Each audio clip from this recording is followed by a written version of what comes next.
سلام دوستانو، نن در سره یو داسې وظیفه شیروم که د انسان د سترګو دید کم سوی وي، که د انسان د سترګو په دید کې یو رقم قسمه خلل راغلی وي، هغه دید نه کوي یا په هغه باندې شی نه لیدل کیږي، یا یې د لرې دید برابر وي د نږدې دید یې کم وي، یا یې د نږدې دید برابر وي د لرې دید یې کم وي. د دې هر قسم مرض لپاره یو ډیره بهترینه او یو ډیره خوندوره وظیفه شیر کوم. انشاءالله الرحمن په پایبندي سره وکړئ. الله پاک به مو د سترګو دید در برابر کړي. که مو د سترګو په دید کې هر قسمه مشکل هر قسم تکلیف وي الله پاک به لرې کړي. دوستانو، د الله پاک په نعمتو کې هر نعمت سده انسان شکر نسی ادا کولی. الله پاک وای که تی زما نعمتونه وشماری هغه نعمتونه تی شمارلی نسی، ځکه هر نعمت راواخه د انسان په وجود کې څه اعضا دي د هر یو ډیر غټ غټ نعمت ده. مثلا لاس غټ نعمت ده، خوله غټ نعمت ده، زبه غټ نعمت ده، پزه غټ نعمت ده.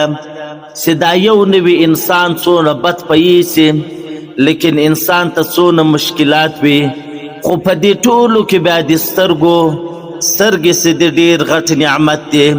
له هر شي سره یو چم کیږي لیکن له سترګو سره یو چم نه کیږي.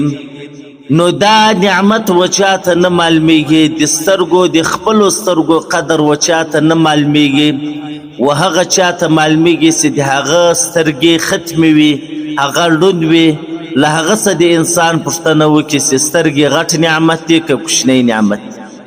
نو الله پاک دې زموږ وروستی چې څه مسلمانان ورونه وي هغه دې د سترګو په مشکل او غم کې راګیر وي، الله پاک دې دا له دې غمه او له دې تکلیفه څخه وباسي.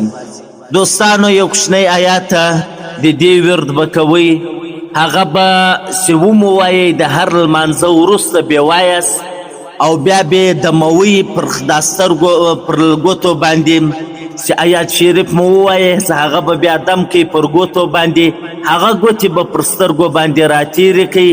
انشاءالله له هر لمانځه وروسته دا عمل کوي، الله پاک به مو د سترګو دید بیرته برقراره کړي، خپل حالات ته به یې راورسوي. آیات دا کوچنی آیات مبارک ده: لقد كنت في غفلة من هذا فكشفنا عنك غطاءك فبصرك اليوم حديد. دا آیات کریمه ورد بکوي، دا آیات کریمه بوایس، الله پاک به مو د سترګو بنا د سترګو دید دا ټول شان در ختم کی. الله پاک